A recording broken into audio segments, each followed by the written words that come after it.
Chapter 15, The Disaster Within. The Sunday after Miss Bartlett's arrival was a glorious day, like most of the days of that year. In the Weald, autumn approached, breaking up the green monotony of summer, touching the parks with the gray bloom of mist, the beech trees with russet, the oak trees with gold. Up on the heights, battalions of black pines witnessed the change, themselves unchangeable. Either country was spanned by a cloudless sky, and in either arose the tinkle of church bells. The garden of Windy Corners was deserted except for a red book, which lay sunning itself upon the gravel path.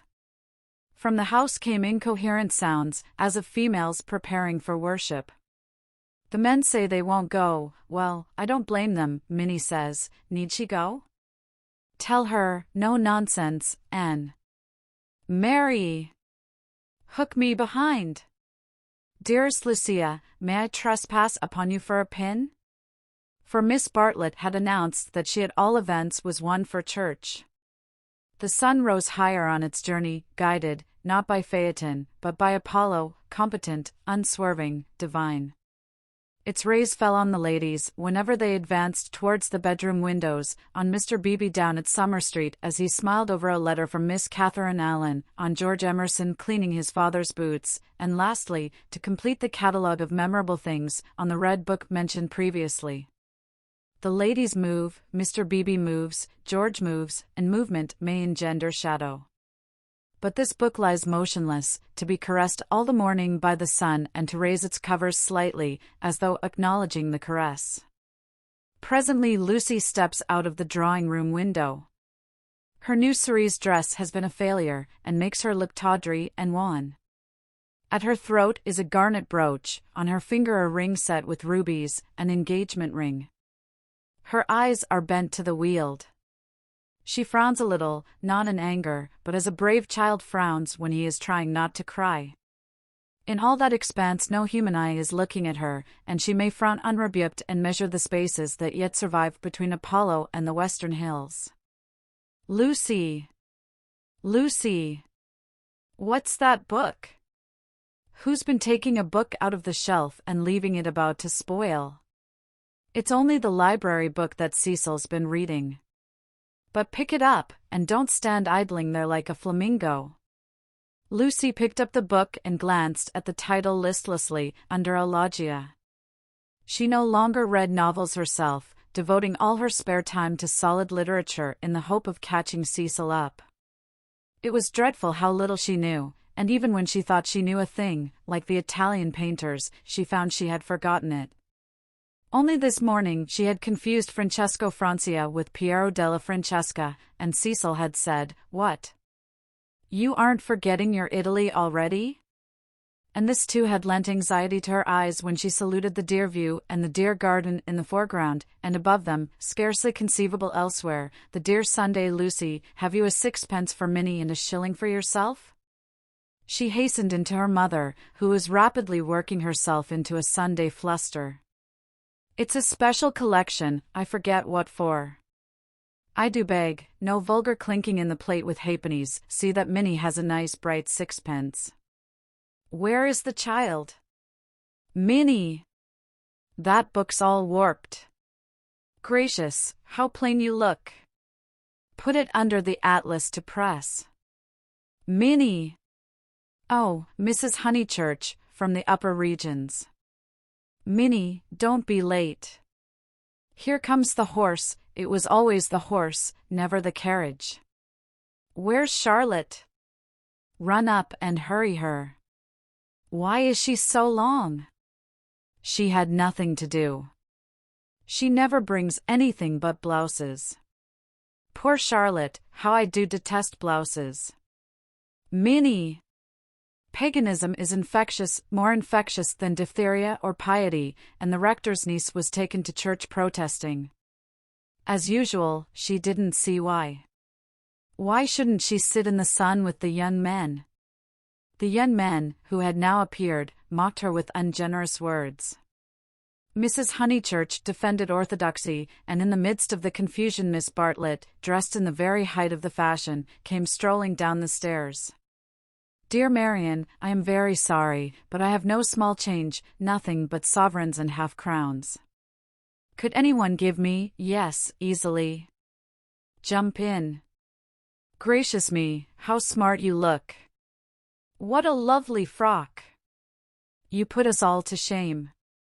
If I did not wear my best rags and tatters now, when should I wear them? Said Miss Bartlett reproachfully. She got into the victoria and placed herself with her back to the horse. The necessary roar ensued, and then they drove off. Goodbye. Be good, called out Cecil. Lucy bit her lip, for the tone was sneering. On the subject of church and so on they had had rather an unsatisfactory conversation. He had said that people ought to overhaul themselves, and she did not want to overhaul herself, she did not know it was done.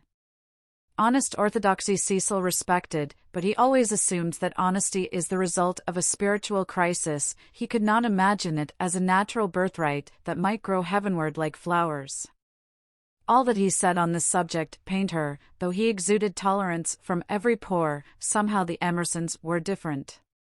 She saw the Emersons after church. There was a line of carriages down the road, and the Honeychurch vehicle happened to be opposite Sissy Villa. To save time, they walked over the green to it, and found father and son smoking in the garden. Introduce me, said her mother. Unless the young man considers that he knows me already. He probably did, but Lucy ignored the sacred lake and introduced them formally. Old Mr. Emerson claimed her with much warmth, and said how glad he was that she was going to be married. She said yes, she was glad too. And then, as Miss Bartlett and Minnie were lingering behind with Mr. Beebe, she turned the conversation to a less disturbing topic and asked him how he liked his new house. Very much, he replied, but there was a note of offense in his voice. She had never known him offended before. He added, we find, though, that the Miss Allens were coming, and that we have turned them out. Women mind such a thing. I am very much upset about it. I believe that there was some misunderstanding, said Mrs. Honeychurch uneasily. Our landlord was told that we should be a different type of person, said George, who seemed disposed to carry the matter further. He thought we should be artistic. He is disappointed. And I wonder whether we ought to write to the Miss Allens and offer to give it up. What do you think? He appealed to Lucy. Oh, stop now you have come, said Lucy lightly. She must avoid censuring Cecil. For it was on Cecil that the little episode turned, though his name was never mentioned. So George says. He says that the Miss Allens must go to the wall. Yet it does seem so unkind. There is only a certain amount of kindness in the world, said George, watching the sunlight flash on the panels of the passing carriages. Yes, exclaimed Mrs. Honeychurch. That's exactly what I say. Why all this twiddling and twaddling over two Miss Allens? There is a certain amount of kindness, just as there is a certain amount of light, he continued in measured tones. We cast a shadow on something wherever we stand, and it is no good moving from place to place to save things, because the shadow always follows. Choose a place where you won't do harm, yes, choose a place where you won't do very much harm, and stand in it for all you are worth, facing the sunshine. Oh, Mr. Emerson, I see you're clever. I see you're going to be clever. I hope you didn't go behaving like that to poor Freddie. George's eyes laughed, and Lucy suspected that he and her mother would get on rather well. No, I didn't, he said. He behaved that way to me. It is his philosophy. Only he starts life with it, and I have tried the note of interrogation first. What do you mean? No, never mind what you mean. Don't explain. He looks forward to seeing you this afternoon. Do you play tennis? Do you mind tennis on Sunday? George mind tennis on Sunday. George, after his education, distinguished between Sunday. Very well, George doesn't mind tennis on Sunday. No more do I. That's settled. Mr. Emerson, if you could come with your son we should be so pleased. He thanked her, but the walk sounded rather far. He could only potter about in these days. She turned to George, and then he wants to give up his house to the Miss Allens. I know, said George, and put his arm round his father's neck. The kindness that Mr. Beebe and Lucy had always known to exist in him came out suddenly, like sunlight touching a vast landscape, a touch of the morning sun. She remembered that in all his perversities he had never spoken against affection. Miss Bartlett approached. You know our cousin, Miss Bartlett, said Mrs. Honeychurch pleasantly. You met her with my daughter in Florence. Yes, indeed, said the old man, and made as if he would come out of the garden to meet the lady. Miss Bartlett promptly got into the victoria. Thus entrenched, she emitted a formal bow. It was the Pension Bertolini again, the dining table with the decanters of water and wine. It was the old battle of the room with the view. George did not respond to the bow. Like any boy, he blushed and was ashamed. He knew that the chaperone remembered. He said, I'll come up to tennis if I can manage it, and went into the house. Perhaps anything that he did would have pleased Lucy, but his awkwardness went straight to her heart. Men were not gods after all, but as human and as clumsy as girls, even men might suffer from unexplained desires, and need help. To one of her upbringing, and of her destination, the weakness of men was a truth unfamiliar, but she had surmised it at Florence, when George threw her photographs into the River Arno. George, don't go, cried his father, who thought it a great treat for people if his son would talk to them. George has been in such good spirits today, and I am sure he will end by coming up this afternoon. Lucy caught her cousin's eye. Something in its mute appeal made her reckless. Yes, she said, raising her voice, I do hope he will. Then she went to the carriage and murmured, the old man hasn't been told, I knew it was all right. Mrs. Honeychurch followed her, and they drove away. Satisfactory that Mr. Emerson had not been told of the Florence escapade, yet Lucy's spirits should not have leapt up as if she had sighted the ramparts of heaven. Satisfactory, yet surely she greeted it with disproportionate joy. All the way home the horse's hoofs sang a tune to her, he has not told, he has not told. Her brain expanded the melody, he has not told his father, to whom he tells all things. It was not an exploit. He did not laugh at me when I had gone. She raised her hand to her cheek. He does not love me. No. How terrible if he did. But he has not told. He will not tell. She longed to shout the words, it is all right. It's a secret between us two forever. Cecil will never hear. She was even glad that Miss Bartlett had made her promise secrecy that last dark evening at Florence, when they had knelt packing in his room. The secret, big or little, was guarded. Only 3 English people knew of it in the world. Thus she interpreted her joy. She greeted Cecil with unusual radiance, because she felt so safe. As he helped her out of the carriage, she said, the Emersons have been so nice. George Emerson has improved enormously. How are my protégés? Asked Cecil, who took no real interest in them, and had long since forgotten his resolution to bring them to Windy Corner for educational purposes. Protégés, she exclaimed with some warmth. For the only relationship which Cecil conceived was feudal, that of protector and protected. He had no glimpse of the comradeship after which the girl's soul yearned. You shall see for yourself how your protégés are. George Emerson is coming up this afternoon. He is a most interesting man to talk to. Only don't, she nearly said, don't protect him. But the bell was ringing for lunch, and, as often happened, Cecil had paid no great attention to her remarks. Charm, not argument, was to be her forte. Lunch was a cheerful meal. Generally Lucy was depressed at meals.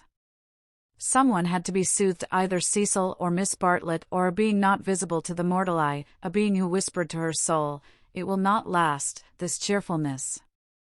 In January you must go to London to entertain the grandchildren of celebrated men.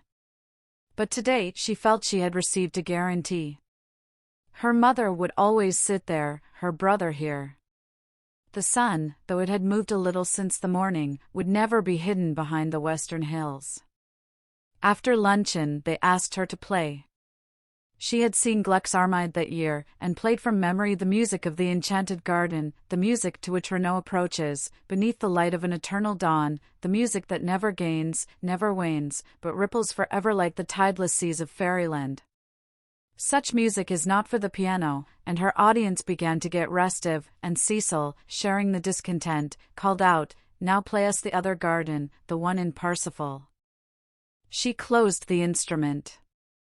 "Not very dutiful," said her mother's voice. Fearing that she had offended Cecil, she turned quickly round. There George was. He had crept in without interrupting her. "Oh, I had no idea," she exclaimed, getting very red, and then, without a word of greeting, she reopened the piano. Cecil should have the Parsifal, and anything else that he liked. "Our performer has changed her mind," said Miss Bartlett, perhaps implying, "she will play the music to Mr. Emerson." Lucy did not know what to do, nor even what she wanted to do. She played a few bars of the Flower Maiden song very badly, and then she stopped. "I vote tennis," said Freddie, disgusted at the scrappy entertainment. "Yes, so do I." Once more she closed the unfortunate piano. "I vote you have amends for." "All right." "Not for me, thank you," said Cecil. "I will not spoil the set." He never realized that it may be an act of kindness in a bad player to make up a fourth. "Oh, come along, Cecil." "I'm bad, Floyd's rotten, and so I dare say's Emerson." George corrected him, "I am not bad." One looked down one's nose at this.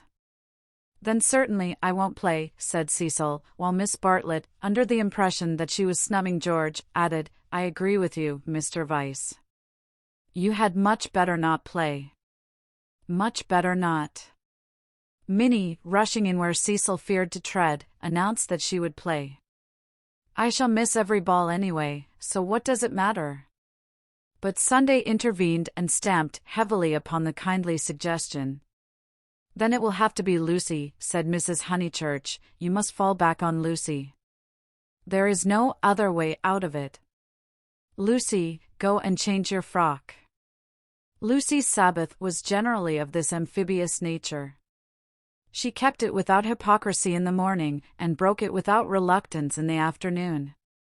As she changed her frock, she wondered whether Cecil was sneering at her. Really, she must overhaul herself and settle everything up before she married him. Mr. Floyd was her partner. She liked music, but how much better tennis seemed. How much better to run about in comfortable clothes than to sit at the piano and feel girt under the arms. Once more music appeared to her the employment of a child. George served, and surprised her by his anxiety to win. She remembered how he had sighed among the tombs at Santa Croce because things wouldn't fit, how after the death of that obscure Italian he had leant over the parapet by the Arno and said to her, "I shall want to live, I tell you." He wanted to live now, to win at tennis, to stand for all he was worth in the sun which had begun to decline and was shining in her eyes, and he did win. Ah, how beautiful the Weald looked! The hills stood out above its radiance, as Fiesole stands above the Tuscan plain, and the South Downs, if one chose, were the mountains of Carrara. She might be forgetting her Italy, but she was noticing more things in her England. One could play a new game with the view, and try to find in its innumerable folds some town or village that would do for Florence. Ah, how beautiful the Weald looked! But now Cecil claimed her. He chanced to be in a lucid critical mood, and would not sympathize with exaltation. He had been rather a nuisance all through the tennis, for the novel that he was reading was so bad that he was obliged to read it aloud to others. He would stroll round the precincts of the court and call out, "I say, listen to this, Lucy." 3 split infinitives. "Dreadful," said Lucy, and missed her stroke. When they had finished their set, he still went on reading, there was some murder scene, and really everyone must listen to it. Freddie and Mr. Floyd were obliged to hunt for a lost ball in the laurels, but the other two acquiesced. The scene is laid in Florence. What fun, Cecil! Read away. Come, Mr. Emerson, sit down after all your energy. She had forgiven George, as she put it, and she made a point of being pleasant to him. He jumped over the net and sat down at her feet, asking, and are you tired? Of course I'm not. Do you mind being beaten? She was going to answer, no, when it struck her that she did mind, so she answered, yes. She added merrily, I don't see you're such a splendid player, though. The light was behind you, and it was in my eyes. I never said I was. Why, you did. You didn't attend. You said, oh, don't go in for accuracy at this house. We all exaggerate, and we get very angry with people who don't. The scene is laid in Florence, repeated Cecil, with an upward note. Lucy recollected herself. Sunset. Leonora was speeding, Lucy interrupted. Leonora? Is Leonora the heroine? Who's the book by? Joseph Emery Prank. Sunset. Leonora speeding across the square. Pray the saints she might not arrive too late. Sunset, the sunset of Italy. Under Orcagna's loggia, the Loggia de Lanzi, as we sometimes call it now, Lucy burst into laughter. Joseph Emery Prank indeed. Why, it's Miss Lavish. It's Miss Lavish's novel, and she's publishing it under somebody else's name. Who may Miss Lavish be? Oh, a dreadful person, Mr. Emerson, you remember Miss Lavish? Excited by her pleasant afternoon, she clapped her hands. George looked up. Of course I do. I saw her the day I arrived at Summer Street. It was she who told me that you lived here. Weren't you pleased? She meant to see Miss Lavish, but when he bent down to the grass without replying, it struck her that she could mean something else. She watched his head, which was almost resting against her knee, and she thought that the ears were reddening. No wonder the novel's bad, she added. I never liked Miss Lavish. But I suppose one ought to read it as one's met her. All modern books are bad, said Cecil, who was annoyed at her inattention, and vented his annoyance on literature. Everyone writes for money in these days. Oh, Cecil. It is so. I will inflict Joseph Emery Prank on you no longer. Cecil, this afternoon seemed such a twittering sparrow. The ups and downs in his voice were noticeable, but they did not affect her. She had dwelt amongst melody and movement, and her nerves refused to answer to the clang of his. Leaving him to be annoyed, she gazed at the black head again. She did not want to stroke it, but she saw herself wanting to stroke it. The sensation was curious. How do you like this view of ours, Mr. Emerson? I never notice much difference in views. What do you mean? Because they're all alike. Because all that matters in them is distance and air. Said Cecil, uncertain whether the remark was striking or not. My father, he looked up at her, and he was a little flushed, says that there is only one perfect view, the view of the sky straight over our heads, and that all these views on earth are but bundled copies of it. I expect your father has been reading Dante, said Cecil, fingering the novel, which alone permitted him to lead the conversation. He told us another day that views are really crowds of trees and houses and hills, and are bound to resemble each other, like human crowds, and that the power they have over us is sometimes supernatural, for the same reason. Lucy's lips parted. For a crowd is more than the people who make it up. Something gets added to it, no one knows how, just as something has got added to those hills. He pointed with his racket to the South Downs. What a splendid idea, she murmured. I shall enjoy hearing your father talk again. I'm so sorry he's not so well. No, he isn't well. There's an absurd account of a view in this book, said Cecil. Also that men fall into two classes, those who forget views and those who remember them, even in small rooms. Mr. Emerson, have you any brothers or sisters? None. Why? You spoke of U.S. My mother, I was meaning. Cecil closed the novel with a bang. Oh, Cecil, how you made me jump.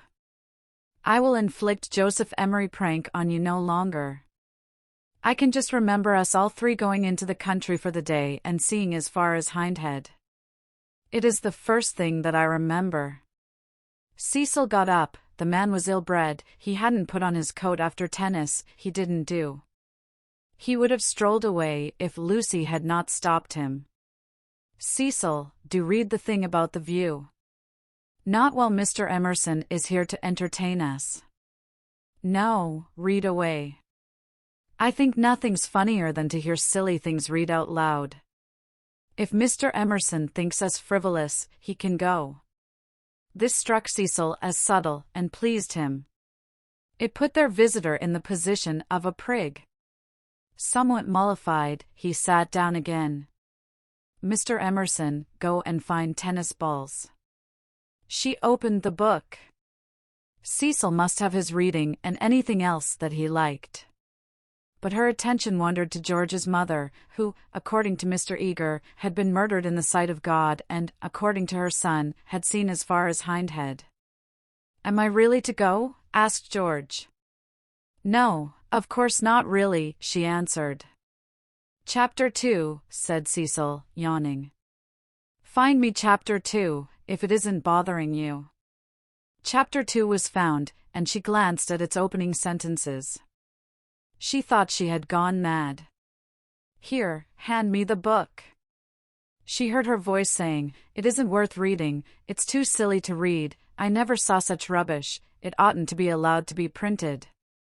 He took the book from her. Leonora, he read, sat pensive and alone. Before her lay the rich champaign of Tuscany, dotted over with many a smiling village. The season was spring. Miss Lavish knew, somehow, and had printed the past in draggled prose, for Cecil to read and for George to hear. A golden haze, he read.